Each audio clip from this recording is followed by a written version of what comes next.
छोड़ के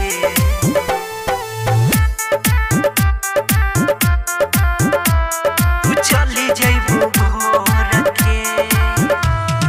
देह के दरदिया हजार हो, कहरी के 16 हो सिंगार हो। गोर गोर देहिया पर ललकी चुनरिया तू ओढ़ के चली जइबू भोर के। ए पगला के छोड़ के तू चली जइबू भोर के। देह के दरदिया हजार हो, कहरी के 16 हो सिंगार हो। गोर गोर देहिया पर ललकी चुनरिया तू ओढ़ के चली जइबू भोर के। ए पगला के छोड़ के तू चली जइबू भोर के। तू चली जइबू भोर के। ए पगला के छोड़ के।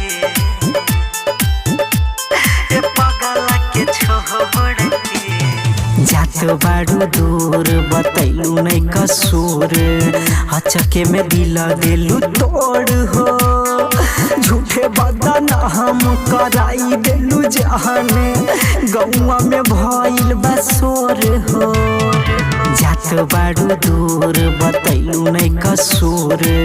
अचके में दिल देलू तोड़ हो, झूठे बदनाम कराई देलू जाने।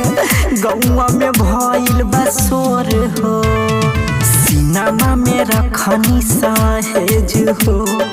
महान के अपन कारेज हो, बन जइबू अगना के चांद तू अब के हुआ रखे। चली जइबू भोर के। हे पगला के छोड़ के तू चली जइबू भोर के। तू चली जइबू भोर के। म्यूजिक बाय मंटू मनी। ए पगला के छोड़ के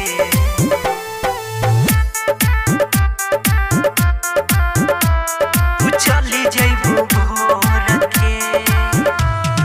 गइलू बदल हो, दिल से उतार हो।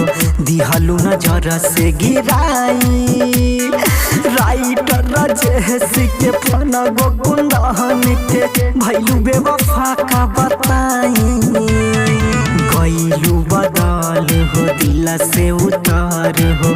दिहलू नजर से गिराई, राइटर राजेश के फन गो कुंदन के भइलू बेवफा का बताई। निरमल विनय हजार हो, कइले रहे ये तवार हो।